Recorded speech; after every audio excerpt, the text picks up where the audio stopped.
This is going to be the wildest and most eye-opening conversation you will ever see. And the truth of the matter is, and you can tell me what you think about this, but this was a statistic that just absolutely shocked and staggered me when I went through the intelligence literature. So, it is illegal in the United States to induct anybody who has an IQ of less than 83. And the reason for that is, that the American armed forces have been conducting intelligence research for like more than 100 years. And that was partly because they needed a way of sorting people rapidly during times of military.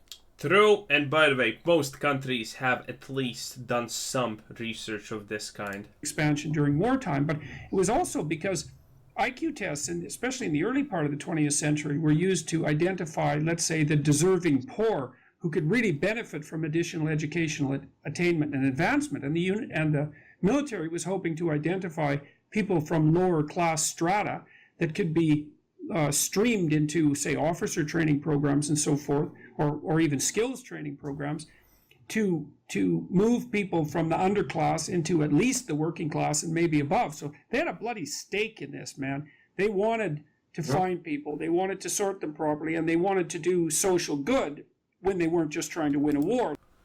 This is one of the greatest black pills you will ever learn in your life. And that is the fact that there doesn't exist such a thing as the deserving poor. The deserving poor just flat out doesn't exist. The people who are poor, 100% are poor because they deserve it. There is no hope for them. In my life, I have worked in a couple of big companies, and some of them are really big. And one of the things that opened my eyes to this was a company where there were multiple thousands of people working, and there was a significant percent of extremely simple, menial, low requirement, minimum pay jobs that had a pretty decently big churn. And I saw a lot of those people. When going outside to smoke, I saw them, I talked to them, and, well, it opened my eyes, okay? The reality of these people is, when I say 100%, obviously there can be exceptions, but those exceptions are so rare, so pointless, they might as well not exist or not be worth talking about, okay? Pretty much 100% of these people working those menial tasks, those minimum wage positions with the high churn, they deserve to be poor. I talked with them, and you can't distinguish them actually from normal people. From the side, they seem completely ordinary, but when you talk to them, you kind of understand that there's something going on. You understand that these people don't even think more than a week ahead in their lives. They have no savings because they can't even comprehend of the idea that your washing machine or refrigerator is gonna just suddenly need to be replaced. They don't think more than 1 week ahead in their time because they probably have a party or some kind of thing that they are going to attend to in a week, and that's it. They don't think about the future at all. It is crazy. None of those people that I saw, except a couple of college students who were down on their luck and they needed money fast, so they just went there in for a week, did the menial labor, and got out instantaneously. But everyone else who was fired, who stayed there for a long time, they were all the same. I could not, for the life of me, call a single one of those people smart. And that was, by the way, 8 years ago at this point. That was 8 years ago at this point. And that's when I learned it. That's when I finally saw it. You truly need to just see how people who are in minimum wage positions do things. And en masse, and understand they're all the same. They have so many things that just unite them, and all of those things are bad. And I, in 8 years, up to this very point, have never once met a single person in my life that I would call normal or smart even, consider them good at something, that ever stayed in, the low wage minimum paying positions. No. Only the people who are stupid in reality stay in those positions. It is one of the ultimate black pills in life. That the poor deserve to be poor. let's say, which often also is a social good.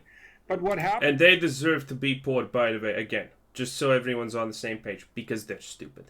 They are not smart. They are not capable. They can barely do. They can barely function when you point at something that needs to be done and where it needs to be taken. Barely functional. Was that by, I don't remember when this legislation was introduced, but it wasn't. It was in the later part of the 20th century. But their basic finding was that by, say, the 1980s, they had determined that if you had an IQ of less than 83, there was not a damn thing that the Army could do, the armed forces could do, to transform you into someone who could do something that was more productive than non-productive. And the terrible thing about that is that it's about 10% of the population. And so you look at a statistic like that and you think, oh my God, you've got this enterprise, this massive enterprise that's chronically hungry for people. That's right. They're always looking for people. They're really oriented towards taking people from the underclass and lower working class and pushing them up the societal strata. And during wartime, they're actually desperate to bring in recruits, period. And speaking about wartime, Americans, how are you feeling about dying for Israel? I think that's going to be awesome for you. Good luck. Their conclusion is that 10% of the population can't be trained to do anything sufficiently useful to make them militarily operable. It's just, I just read that, my jaw just dropped. It's like, well, yeah, in the United States we have about 330 million people, and because of the distribution, the relatively normal distribution of IQ scores, about 16% have IQs of 85 or less. Right. That seems crazy, but again, if you understand what I was talking about previously, you're not too surprised, because you can't distinguish these people. Without talking to them, they seem just normal people just doing normal stuff. You need to talk to them to understand this. Yeah, I know. Almost 2 in 10 people you meet are complete idiots.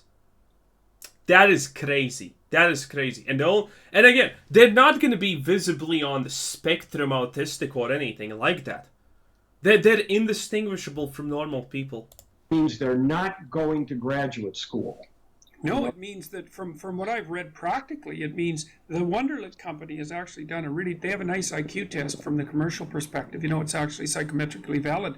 And they've linked IQ levels to job, specifically to job categories, Makes perfect sense, by the way. No, what I was going to say is they're not only... You're not going to have someone who has an IQ of 90 going to become any engineer of any kind. Not going to graduate school.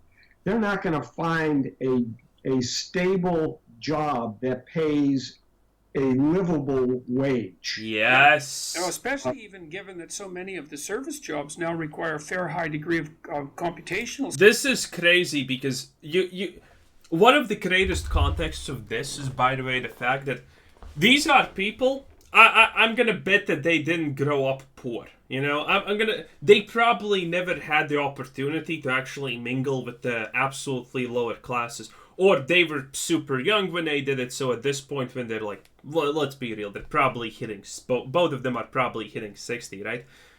They have most likely completely forgotten this. But this is not surprising. And they're actually talking about this because they're surprised, because they don't get to mingle with the lowest classes. They haven't gone into a company that has 2,000 people, and 200 of them are minimum wage employees that need to put boxes down and put boxes down and pick boxes up. And they haven't seen it. They're kind of surprised about this. It's because it is shocking. In their world, they can't imagine that this is truth. But man, if you have worked in, well, if you have just seen it, you know that this is true, and it is horrifying. Savvy, or ability, not computational, but ability to interact with complex computational technology. Even the typical till at a checkout market, or the till at a McDonald's, because McDonald's is actually very complicated, is often far beyond the ability of people who are on... That's, by the way, unironically true. You can't work at McDonald's if you're a complete idiot, because you're not going to be able to operate the cash register.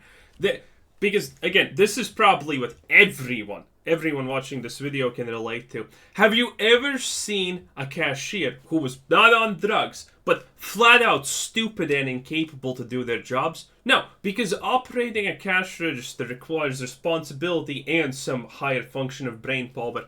So this is why you don't encounter people who are blatantly, visibly autistic as cashiers and McDonald's workers.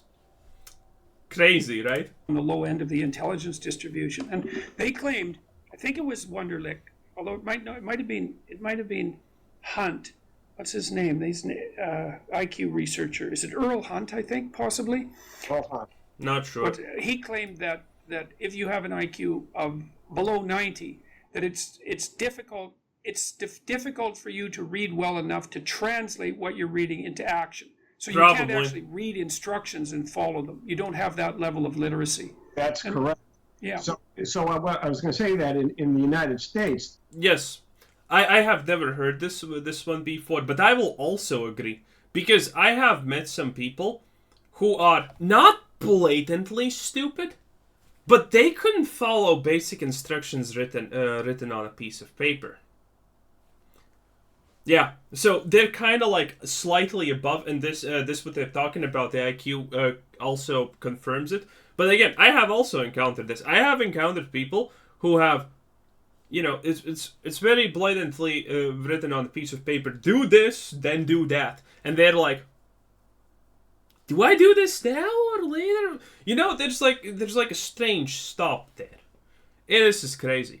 And one of the things that they are not talking about, by the way, is the real thing that I wanted to talk about here. They're talking about the lowest spectrum of IQ, but the reality is there's a huge problem with the average person. You know why? Because the average person, there are a lot of people who are completely average and they think they're really smart. And there's a reason for that. Because to understand that something is stupid if you're average is easy. It's easy. If someone's doing something stupid, you're capable of telling that person is doing something stupid because it's blatantly obvious. The stupid people don't do complex things by default. But when you're an average person, you are not smart enough to distinguish the smart things when someone is doing. So this is a crazy thing that happens in our society, where average people encounter smart people and they think that the smart people are stupid. Because they obviously, if IQ on the lower end of the spectrum works in these ways, then it works in also unique ways in the highest level of the spectrum, right? And one of the things that people with a high IQ don't often understand is it's actually a myth that people with high IQ don't have good social skills. They have decent social skills, there's nothing wrong. Maybe they're a little bit more reclusive, but that doesn't mean that their social skills are bad per se.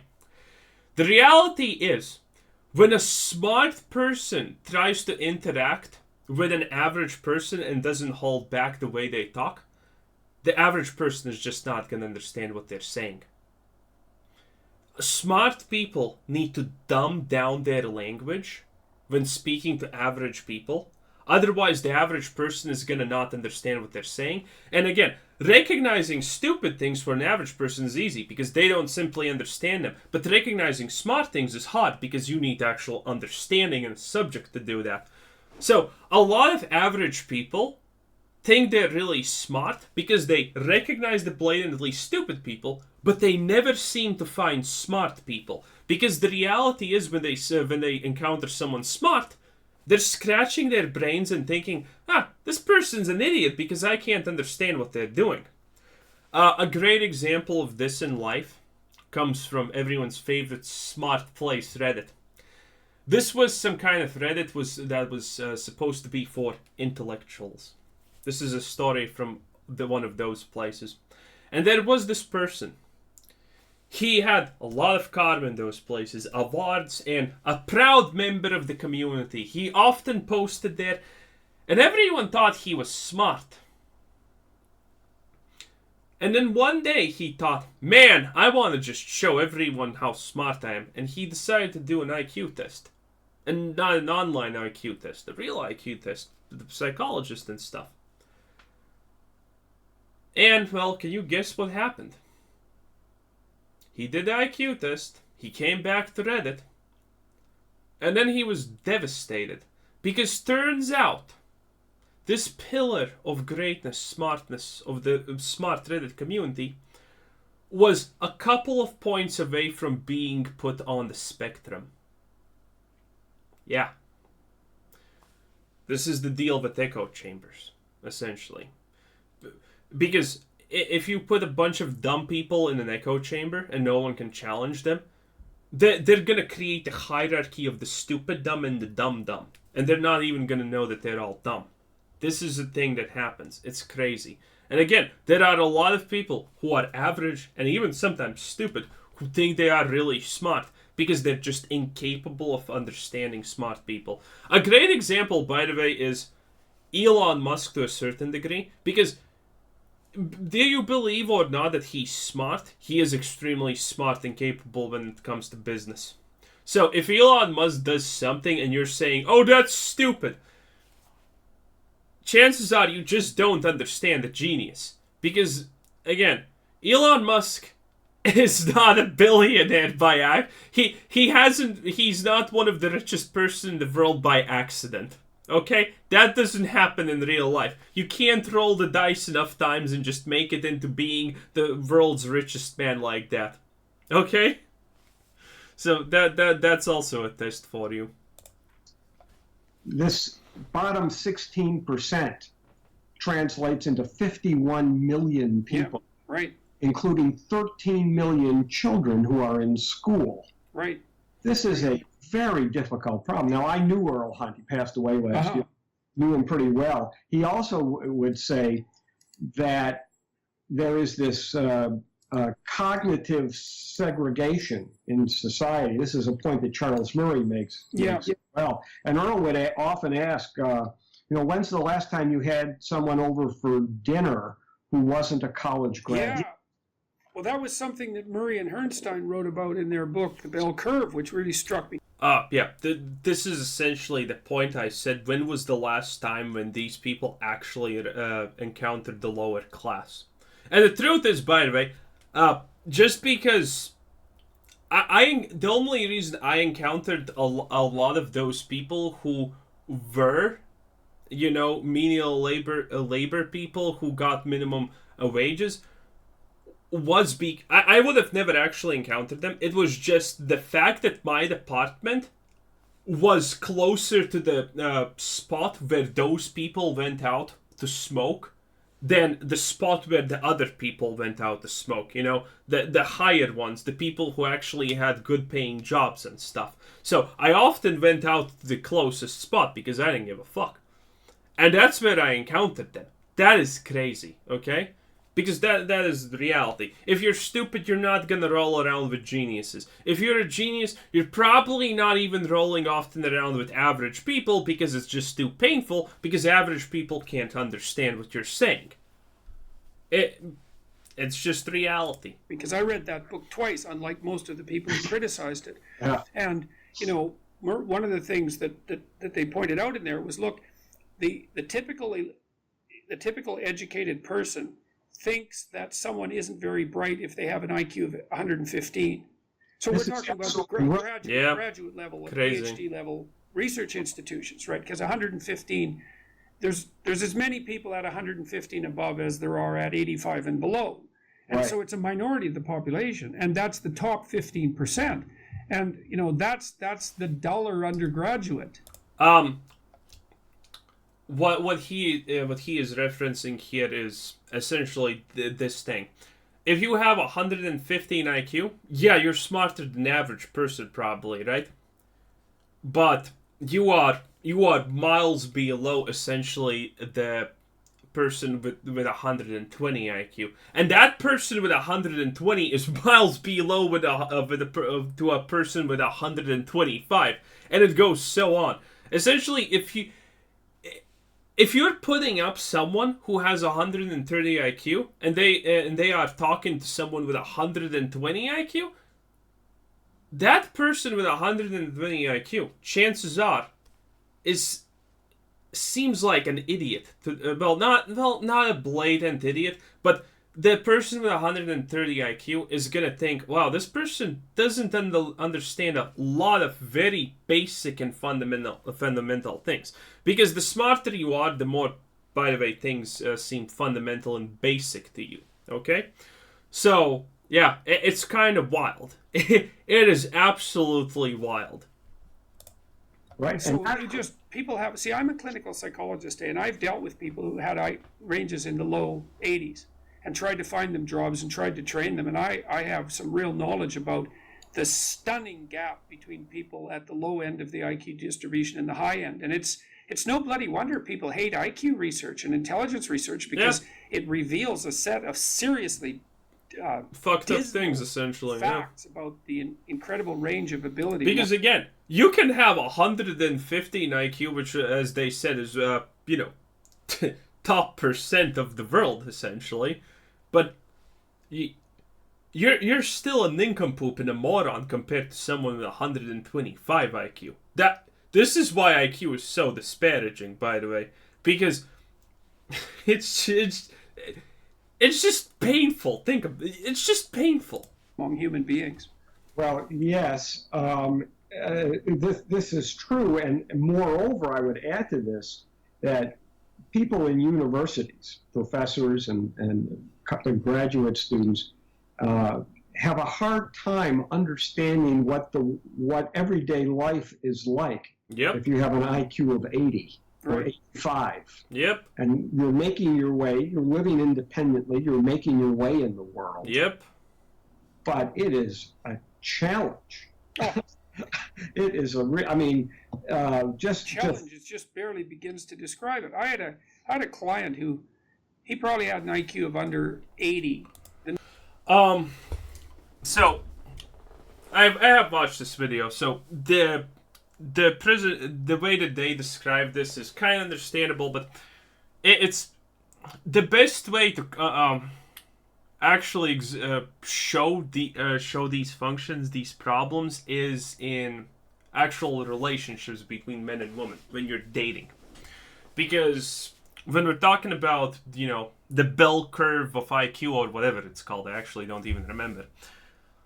Women, on average, are smarter than men, but they teeter out at the very ends. Okay, so there's a lot more men that are way stupider than women, and there's a lot more men that are way smarter than women. And this is where a lot of people can actually find these things, because a lot of women are gonna be average, around 100 IQ score or something like that. So if you're like a man with 110 IQ score, which is fairly relatable, 105 IQ, you're still gonna be able to do this, because women do because this is very noticeable in relationships, that your partner is, and by the way, this also works for women who are stupider men. This is very noticeable. But again, the majority watching this is guys. This is going to be very noticeable probably, and, easy to figure out for a lot of you. When your partner suddenly just says something strange, as in, well, I got this. They have like 3 things that they need to do, and that's causing issues for them. And you're like, how is that causing issues? Just do this first and do these things second. None of them require any specific input. But for the other person, that's going to be complicated. They can't just decide which thing to do first because it's more important, easier, or faster, or whatever. They can't decide these things. What seems self-explanatory, understandable for you, is hard for them. And this is visible in relationships, when people, really visible in relationships, when people complain about having a hard day or needing to do something. The non-verbal portion of it anyways. And he was indistinguishable in physical appearance from let's say, I hate to use the phrase normal person, but there's nothing that marked him out about particularly intellectually impaired, And I tried at one point. This was so telling to me. I got him a volunteer job, which, by the way, is very difficult. It's harder to get a volunteer job than a real job because you have to do police screening and all sorts of things, and the selection process is just as extreme. But I eventually ended up getting him a job at a bike store, bike/bookstore, but that place couldn't hold him once the subsidy program had expired. And then I got him a job at a charity, and his job was to fold letters into 3 so that they could be put into envelopes. Well, that sounds easy, except that he also had a bit of a motor tremor. And, it took me about 30 hours to train him. That sounds easy, but the reality is, there's so little people that actually have dealt with the letters. I bet a lot of you are. Wait, what do you mean? What do you mean you're supposed to fold it in 3? Nobody. That doesn't mean you're stupid. That just means you haven't encountered the letters in so long that you don't remember how they are. But it's the thing where you put a letter in the envelope and you fold it. That the moment you open it, you can just take it by a side and it just drops down like you and it's readable. That's the folding that they mean. It's like up and then the bottom is down. I don't actually remember if that's correct, but that's the principle. If anyone's wondering, because probably someone's going to be wondering about that. Fold up a piece of paper with sufficient precision so that it can be put in an envelope rapidly, so that the envelope wasn't so mangled that it would get stuck in the automatic sorting machine. And there was high performance demands on him too. He had to whip through those letters pretty quickly. And then sometimes the letters would have a photograph appended to them that was stapled on. And they weren't always stapled on in the same place. So then he had to calculate how to fold the paper over the photograph without bending the photograph in precise thirds so that it would still fit in the envelope. And then he had to separate the French letters from the English letters and associate them with the proper envelopes. And that level of complexity just... You probably don't think that's complicated, but it is for some people. That's the crazy part. And understanding the fact that things like this exist is just wild, in my opinion. Anyway, that was from this channel, but it's defunct, so there's no reason to actually check it. Anyway, this was Quizzer Since. Thanks for watching. Subscribe if you haven't already, and have a nice day. Bye-bye.